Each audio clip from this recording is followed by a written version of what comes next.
இன்றைக்கு நம்ம 4ஆம் வகுப்பு அறிவியல் பாடம் முதல் பருவம் பயிற்சி நூலில் உள்ள 2ஆம் பாடம் பருப்பொருள் மற்றும் பொருட்கள்.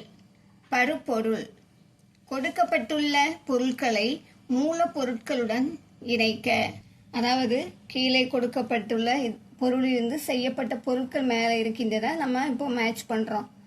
மரத்தினால் செய்யப்பட்டது மேஜை, மெழுகு, கேண்டில், உலோகம், பின், நெகிழி, ஸ்பூன், ரப்பர் எரேசர். படத்தை பார்த்து பொருளின் சரியான பண்பினை டிக் செய்க.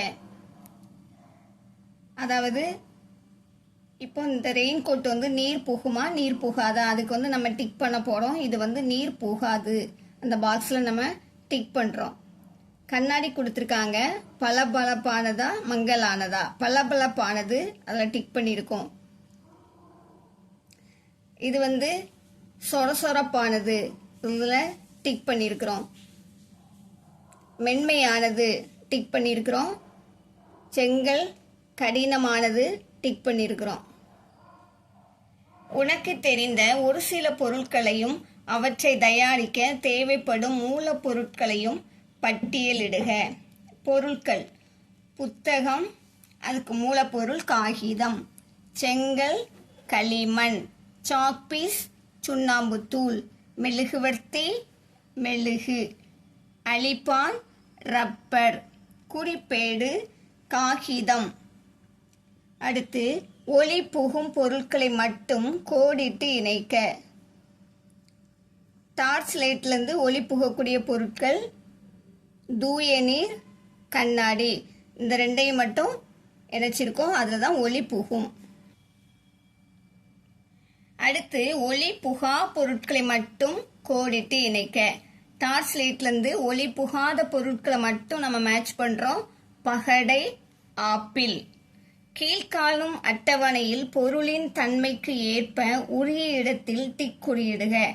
டம்ளரில் எண்ணெய் இருக்கு, ஆயில். இது ஒளி கசியும் பொருள், அதில் நம்ம டிக் பண்ணியிருக்கோம். அடுத்து டஸ்டர், போர்டு அழிக்கிற டஸ்டர். இது ஒளி புகா பொருள், அதில் நம்ம டிக் பண்ணியிருக்கோம். இது ஒளி கசியும் பொருள், எனவே அங்கே டிக் பண்ணியிருக்கோம். அடுத்து பாட்டிலில் தண்ணி இருக்கு, இது ஒளி புகும் பொருட்கள், எனவே அங்கே டிக் பண்ணியிருக்கோம். அடுத்து பால், ஒளி புகா பொருள், எனவே அங்கே டிக் பண்ணியிருக்கோம். அடுத்து கண்ணாடி, அதாவது இந்த பூத கண்ணாடி, இது ஒளி புகும் பொருள், எனவே அதில் நம்ம டிக் பண்ணியிருக்கோம். அடுத்து ஒளியும் பிம்பமும். ஒளியை எதிரொலிக்கும் பொருட்களுக்கு டிக் குறியும், ஒளியை எதிரொலிக்காத பொருட்களுக்கு கிராஸ் குறியும் இடுக. இதில் ஒளியை எதிரொலிக்கும் பொருட்கள் இந்த டிக் பண்ணியிருக்கிறோம். இதெல்லாம் ஒளி எதிரொலிக்கும் பொருட்கள். ஒளி எதிரொலிக்காத பொருட்களுக்கு நம்ம கிராஸ் பண்ணியிருக்கோம், புக்கும் செடியும். அடுத்து ஒளி மூலங்களுக்கு மட்டும் வண்ணம் இடுக.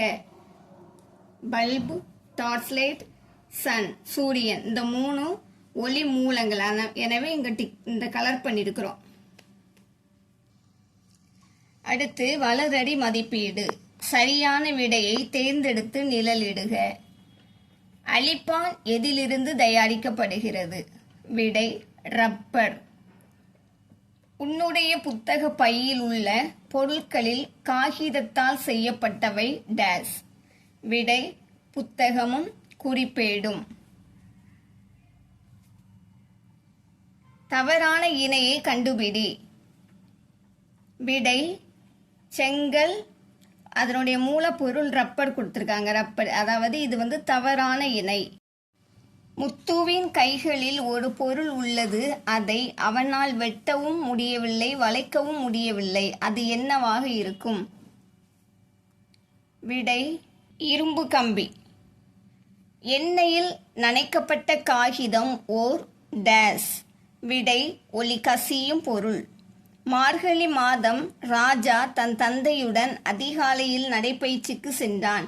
அன்று பனிமூட்டமாக இருந்தது. தெருவில் அவனால் எந்த பொருளையும் தெளிவாக காண முடியவில்லை. இதற்கு காரணம் என்ன? விடை பனி ஒளி கசியும் பொருளாக இருப்பதால். அறிவு தனது வீட்டின் கண்ணாடி ஜன்னல் வழியாக வெளியே உள்ள பொருட்களை தெளிவாக பார்க்க காரணம் என்ன? விடை, கண்ணாடி ஒளி புகும் பொருளாக இருப்பதால். நாம் சூரியனிடமிருந்து ஒளியை பெறுகிறோம். சூரியன் ஓர் டேஸ். விடை, ஒளி மூலம். பொம்மையின் வலது புறத்தில் கண்ணாடியை வைக்கும் போது கிடைக்கும் பிம்பம் எது? இந்த பொம்மையோட பிம்பம் கண்ணாடி பிம்பம். ஆப்ஷன் இ. அடுத்து, இப்படம் உணர்த்தும் ஒளியின் பண்பு என்ன? விடை, ஒளி எதிரொலிப்பு. அடுத்து, வளரடி மதிப்பீடுக்குள்ள விடைத்தாள்கள் ஆப்ஷன் இங்கே கொடுத்துருக்காங்க. நீங்கள் சரியான ஆன்சரை ஷேர் பண்ணிக்கோங்க. இதுபோல் இன்னும் அநேக பயனுள்ள வீடியோக்கள் நம்ம சேனலில் வெளிவரும். பார்த்து பயன்பெறுங்க. சப்ஸ்கிரைப் பண்ணிக்கோங்க. உங்கள் ஃப்ரெண்ட்ஸுக்கும் ஷேர் பண்ணுங்கள். தேங்க்யூ.